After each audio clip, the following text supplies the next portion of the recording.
ओम नमः शिवाय। मित्रों, मैं राजकुमार परम कल्याण साधन यूट्यूब चैनल में आप सभी लोगों का तहे दिल से स्वागत करता हूं।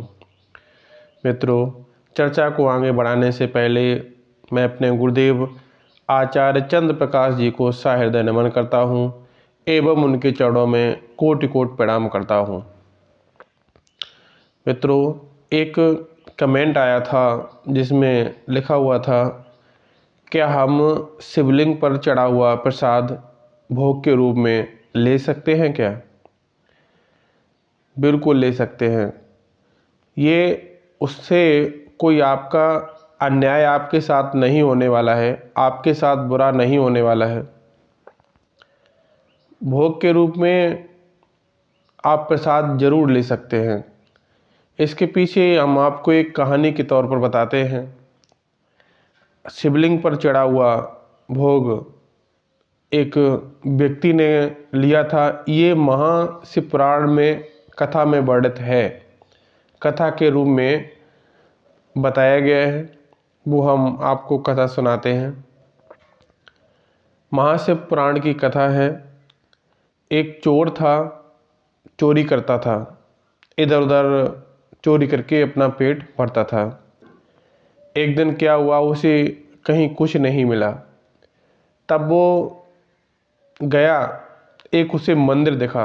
मंदिर में बिल्कुल अंधेरा था और अंधेरे में उसे कुछ दिखाई नहीं दे रहा था। उसने देखा, कुछ नहीं नज़र आ रहा था कहाँ पे क्या रखा है। उसने क्या किया, अपने तन पर जो कपड़ा पहने हुए था वो कपड़ा उसने उतार करके उसे जलाया। जला करके उसने उजाला किया। उजाला करके शिवलिंग पर चढ़ा हुआ था और वहाँ पर जो भोग के ऊपर रूप में रखा हुआ था वो उसने उसे प्राप्त किया। अपना पेट पूजन किया। उसकी बाद में कुछ समय बाद जब उसकी मृत्यु हुई, तो मृत्यु होने के बाद में यमराज जी उसे लेकर के गए। तो जो कुछ अंश उसने मंदिर में गया था, वैसे हमेशा उसने चोरी की, कभी पूजा पाठ के तो चक्कर में पड़ा नहीं, कभी किसी इष्ट को, कभी किसी देव को पूजा नहीं, सिर्फ चोरी करना, बस पेट भरना, बस चोरी करना, बस पेट भरना। उसने पाप तो बहुत बड़ा किया था, बहुत बड़ा अन्याय किया था।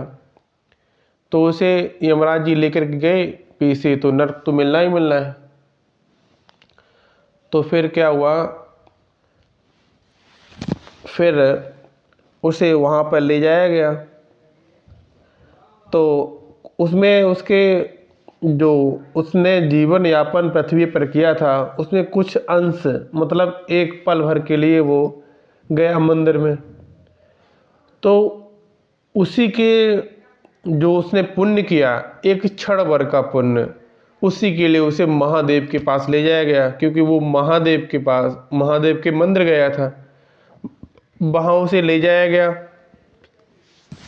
तो पेश किया गया। तो महादेव तो बिल्कुल उदारवादी हैं, बहुत एकदम कोमल हृदय के हैं। क्षण भर के आप, अगर आप कहते हैं ना, क्षण भर चुल्लू भर पानी, थोड़ा सा जल चढ़ाते हैं, उसमें ही हमारे महादेव खुश हो जाते हैं। उनके पास ले जाया गया। तो उसने उसमें उस कुछ क्षण के लिए उसे उजाला किया था। भगवान जी इसी पर प्रसन्न हो गए कि मंदिर में कुछ पल भर के लिए उसने अपना तन का जो वस्त्र था उसे उतार करके उजाला किया। तो उसी के उसमें उसे राजा बनाया गया। उसे नरक में नहीं ढकेला गया, दोबारा फिर उसे राजा बनाया गया। तो उसने सोचा, मैंने क्षण भर के लिए अपने स्वार्थ के लिए, अपना पेट भरने के लिए मैंने उजाला किया था, तब मुझे राजा बना दिया गया। अगर हम कुछ और करते हैं तो हमें क्या दिया जाएगा। तो फिर उसने फिर पूरे अपने राज्य में जहाँ शासन करता था, जगह जगह पे शिवलिंग बनाए हैं। और शिवलिंग बनवा करके बड़ा सा मंदिर स्थापित किया और वहाँ पर प्रत्येक मंदिर में दीपक जलवाया। देखिएगा, काशी में प्रत्येक घर में आज भी शिवलिंग है, प्रत्येक घर में है, कहीं किसी दूसरे मंदिर में नहीं जाते, अपने घर में स्वयं शिवलिंग बना रखा है। जब तक बाबा को भोग अर्पित नहीं कराते हैं, उन्हें जल अर्पण नहीं कराते, तब तक स्वयं जल अर्पित नहीं करते हैं। प्यारे साथियों, अगर ये भी नहीं है कि जब तक हमें हमारा कोई गुरु नहीं है कि हम तब तक पूजन कैसे करेंगे, भोले बाबा को कैसे पूजन करेंगे भोले बाबा का। भोले बाबा के सम्मुख आप एक साधक के रूप में, के शिष्य के रूप में उनकी आराधना करिएगा। इसमें गुरु की आवश्यकता नहीं होती है। आराम से उनकी आराधना करिए और उन्हें अपने स्वयं भोजन करने से पहले उनको भोग के रूप में कुछ प्रसाद ग्रहण कराइए और उन्हें जल अर्पित कराइए। उसके बाद ही आप सुबह के समय जल अर्पण करिएगा। मित्रों, इतना आप करते हैं तो आपका जीवन सुखमय बनेगा और आपके दिन खुद ही बदलना शुरू हो जाएंगे।